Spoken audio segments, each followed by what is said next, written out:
संग तोसा। उस मार्ग दे तक कोहां दी गिनती मिलती कोई कौन उसकी गिनती कर सके। पर मैं फिर भी भूगोलिक तौर पर गुरु नानक साहब ने सब तो वध सफर किया। मैं शब्द कह लगा उन्हां तो बाद पंजाब तो बाहर के निकलते थे ते सतगुरु गुरु अमरदास निकलते गुरु नानक साहब तो बाद, क्योंकि धन गुरु अंगद देव जी नागे की सराह च उन्हां दा जन्म होया, मत्ते की सराह जिन्होंने कहने। कुछ समा जिहड़ा खरी का पत्तन है पिंड, इत्थे गुरु अंगद साहब के पिता जी रहे। इस तो बाद ये खडूर चले गए, जिसनों अज असीं खडूर साहब कहने। खडूर साहब के बिल्कुल नजदीक पिंड संगर है, जिन्हां सज्जना ने दर्शन किए। वो पिंड सन्मानयोग माता खीवी जी का खडूर साहब के बिल्कुल नेड़े। उस पिंड के धन गुरु अंगद देव महाराज जी का विवाह होया, शादी हुई। अगली गल गुरु अमरदास, मैं आवांगा सतगुरु गुरु तेग बहादुर की उस लड़ी संबंधी। गुरु अमरदास वो पंजाब तो बाहर जाते हैं, जिवें हरद्वार गुरु अमरदास गए। एक तो गया गुरु बन तो पहला जो तीर्थ इशनान कर रहे सन, ते दूसरा वो गुरु बन तो बाद भी गए एक बारी तीर्थां ते। जदों असीं तुखारी राग पढ़ने हैं, एक शब्द है गुरु रामदास जी का, वो शब्द है तीर्थ उद्यम सतगुर किया सब लोग उदरन। अर्थात ਉਹਦੇ ਵਿੱਚ सतगुरु ने एक शब्द कुलखेत वरते। कुलखेत का अर्थ है कुरुक्षेत्र। उत्थे सतगुरु ने सुरसरी शब्द वरते, ਇਹਦਾ अर्थ है गंगा। उत्थे जमुन शब्द वरते, ਇਹਦਾ मतलब जमुना।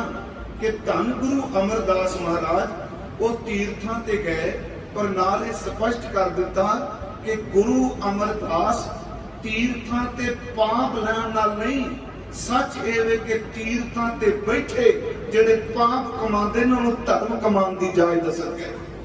बचना तीर्थ उद्यम सतगुर किया सब लोग उदर। अर्थ गुरु अमरदास न गुरु रामदास भी आए हैं, अजे वो गुरु नहीं सन बने, क्योंकि तुखारी राग में शब्द गुरु रामदास का है ते जिक्र उन्होंने गुरु अमरदास का किया उस यात्रा का।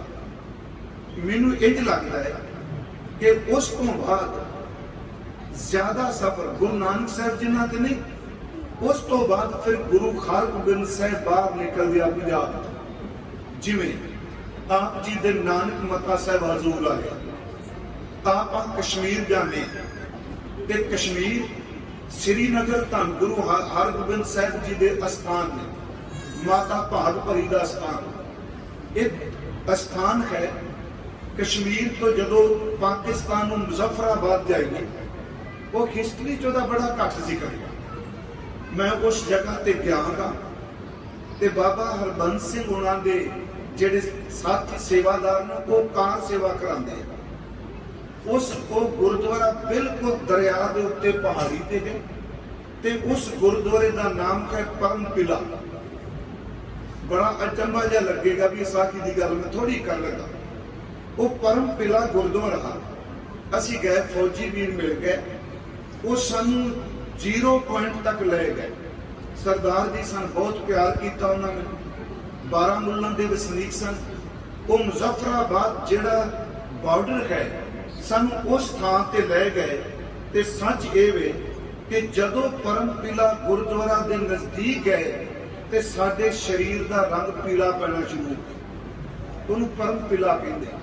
एक उन्हें सुनिया मैं जाके आया उत्थे, वो जदों साडे हत्थां दा रंग उंगलों का पीला पैन लग पिया, ते मेरे मन च एक रोचकता ये जागी भी रस्ता यही है। जदों महाराज श्रीनगर तो निकलते आ उड़ी मुजफ्फराबाद, इत्थों निकल के फिर सतगुरु ननकाना साहब जाते, धन गुरु हरगोबिंद साहब इस रस्ते कश्मीर रस्ते फिर ननकाना साहब पहुंचते। ते देखो उत्थे जदों गुरुद्वारे गए तो वो पीला रंग पै जाना बॉडी का। चलो मेरी उत्सुकता सी ते गुरुद्वारे के बिल्कुल सामने गेट के सामने गुरुद्वारे के अर्थ में कहा कि गुरुद्वारा ढह चुका सी। उस गुरुद्वारे के बिल्कुल सामने एक पीरां दी थां सी। उन्होंने 5 पीर कहते सन। ਜਦੋਂ ਗੁਰੂ ਹਰਗੋਬਿੰਦ ਸਾਹਿਬ ਗਏ, ਉੱਥੇ ਮਜੌਰ ਬੈਠਾ ਹੋਇਆ, ਉਹਨਾਂ ਦਾ ਆਦਮੀ ਬੈਠਾ ਦੀਵਾ ਬਾਲਣ ਵਾਲਾ। ਗੁਰੂ ਹਰਗੋਬਿੰਦ ਸਾਹਿਬ ਗਏ, ਪੀਰਾਂ ਨੇ ਜਾਣ ਕੇ ਆਪ ਉੱਚੀ ਥਾਂ ਤੇ ਬੈਠੇ ਤੇ ਗੁਰੂ ਹਰਗੋਬਿੰਦ ਸਾਹਿਬ ਨੂੰ ਨੀਵਾਂ ਬਿਠਾਇਆ, ਜਿਵੇਂ ਨਾਨਕ ਮਤੇ ਵਾਪਰਿਆ। ਯਾਦ ਰੱਖਿਓ, ਕੱਲੇ ਰਾਜਨੀਤਿਕ ਬੰਦਿਆਂ ਦੀ ਦੌੜ ਨਹੀਂ ਹੁੰਦੀ।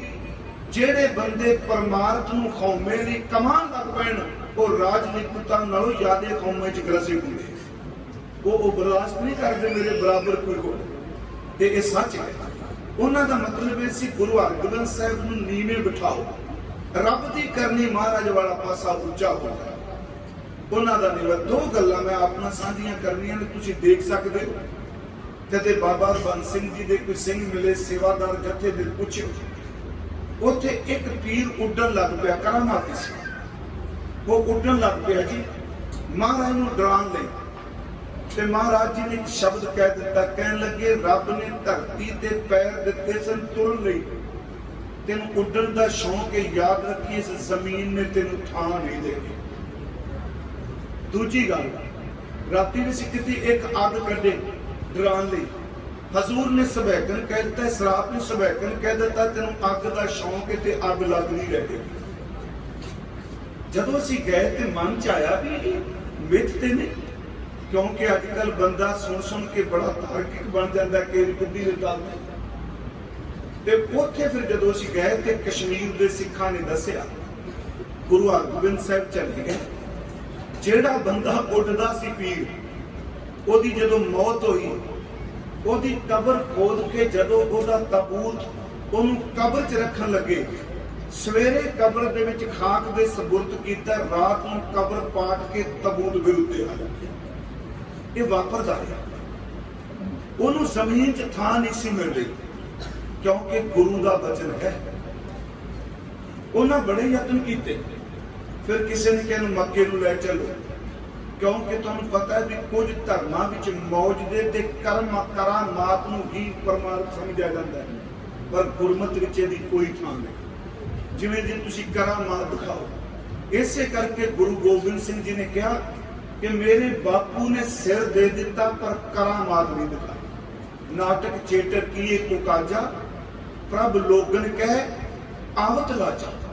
ਉਹਨਾਂ ਨੇ ਸੱਚਮੁੱਚ ਆਪਣਾ ਸਿਰ ਦੇ ਦਿੱਤਾ, ਪਰ ਅੰਦਰ ਵਾਲੀ ਉਹ ਅਵਸਥਾ ਕਿਸੇ ਖਾਕ ਵਿੱਚ ਮੌਤ ਤੋਂ ਵੀ ਡਰ ਕੇ ਗੁਰੂ ਤੇਗ ਬਹਾਦਰ ਨੇ ਅੰਦਰ ਦਾ ਭੇਦ ਨਹੀਂ ਦਿੱਤਾ। ਹੁਣ ਜਦੋਂ ਅਸੀਂ ਆਏ ਤੇ ਗੁਰਮੁਖ ਪੜ੍ਹ ਲਏ ਸਨ ਕਿ ਸਾਬਰ ਅੰਦਰ ਸਾਬਰੀ, ਤਨ ਏਵੇਂ ਚਾਲੇਨ, ਹੁਣ ਨਜ਼ੀਕ ਖੁਦਾਏ ਦੇ ਭੇਦ ਨਾ ਕਿਸੇ ਦੇ। ਜਿਹੜਾ ਭਰਿਆ ਹੋਇਆ ਭਾਂਡਾ ਹੈ, ਸਿੱਧੀ ਗੱਲ, ਆ ਭਾਂਡਾ ਲੈ ਲਓ, ਮੱਟ ਲੈ ਲਓ, ਕੁਛ ਲੈ ਲਓ, ਭਾਂਡਾ ਖਾਲੀ ਹੋਵੇਗਾ, ਜਿਹੜੇ ਪਾਸਿਓਂ ਤੁਸੀਂ ਉਂਗਲਾਂ ਨਾਲ ਟੰਕਾਓਗੇ ਤੇ ਆਵਾਜ਼ ਦੇਵੇਗਾ। ਗੁਰਮੁਖੋ ਯਾਦ ਰੱਖਿਓ, ਭਾਂਡਾ ਦਾਣਿਆਂ ਨਾਲ ਭਰ ਦਿਓ, ਪਾਣੀ ਨਾਲ ਭਰ ਦਿਓ, ਜਿੱਧਰੋਂ ਮਰਜ਼ੀ ਟੰਕਾਓ, ਕਦੀ ਆਵਾਜ਼ ਨਹੀਂ ਕਰਦਾ। ਖਾਲੀ ਭਾਂਡੇ ਬੋਲਦੇ ਨੇ, ਭਰੇ ਹੋਏ ਭਾਂਡਿਆਂ ਦੀ ਆਵਾਜ਼ ਨਹੀਂ, ਉਹ ਨਹੀਂ ਬੋਲਦੇ। ਗੁਰੂ ਗ੍ਰੰਥ ਸਾਹਿਬ ਨੇ ਕਿਹਾ, ਕਹੋ ਕਬੀਰ ਛੂਛਾ ਘੱਟ ਬੋਲੇ, ਇੱਥੇ ਘੱਟ ਦਾ ਥੋੜਾ ਨਹੀਂ, ਘੱਟ ਦਾ ਤੇ ਘੜਾ, ਖਾਲੀ ਘੜਾ ਬੋਲਦਾ। ਕਹੋ ਕਬੀਰ ਛੂਛਾ ਘੱਟ ਬੋਲੇ, ਭਰਿਆ ਹੋਏ ਸੋ ਕਬੂ ਨਾ ਡੋਲੇ। ਉਹ ਲੈ ਚੱਲੇ ਉਸ ਬੰਦੇ ਪੀਰ ਨੂੰ। ਮੈਂ ਚਲੋ ਮੇਰਾ ਮਕਸਦ ਨਹੀਂ ਸੀ ਇਹ ਸੁਣਾਉਣਾ, ਥੋੜੀ ਜਿਹੀ ਮੇਰੇ ਮਨ 'ਚ ਇੱਛਾ ਸੀ ਵੀ ਮੈਂ ਲੜੀ ਜਾਂ ਲੋਕ ਜੋੜਨ ਲਈ ਉਹਨੂੰ ਰਸਤੇ 'ਚ ਕੋਈ ਮਿਲ ਜਾਏ। ਥੋੜੀ ਜਿਹੀ ਸੰਗਤ ਤੁਸੀਂ ਅੱਗੇ ਹੋ ਜਾਓ, ਹੋਰ ਸੰਗਤ ਸਾਰੀ ਟਿਕ ਕੇ ਬੈਠ ਜਾਏਗੀ ਜੀ, ਕਿਉਂਕਿ ਸਮਾਂ ਮੇਰੇ ਕੋਲ ਵੀ ਪੂਰਾ ਜਿਹਾ ਹੈ। ਮੈਂ ਚਾਹੁੰਦਾ ਮੈਂ ਸਮੇਂ 'ਚ ਰਹਿ ਕੇ ਆਪ ਜੀ ਦੀ ਸੇਵਾ ਕਰ ਸਕਾਂ। ਹੁਣ ਉਹਨੂੰ ਰਸਤੇ ਜਦੋਂ ਚੁੱਕ ਕੇ ਤਾਬੂਤ ਚੱਲੇ, ਕਿਸੇ ਦੱਸਿਆ ਪਹੁੰਚੀ ਆਤਮਾ ਨੇ ਕਿ ਇਹ ਸਰਾਪਿਆ ਹੋਇਆ ਲੱਗਦਾ ਕਿਸੇ ਨੇ ਬਚਨ ਦਾ।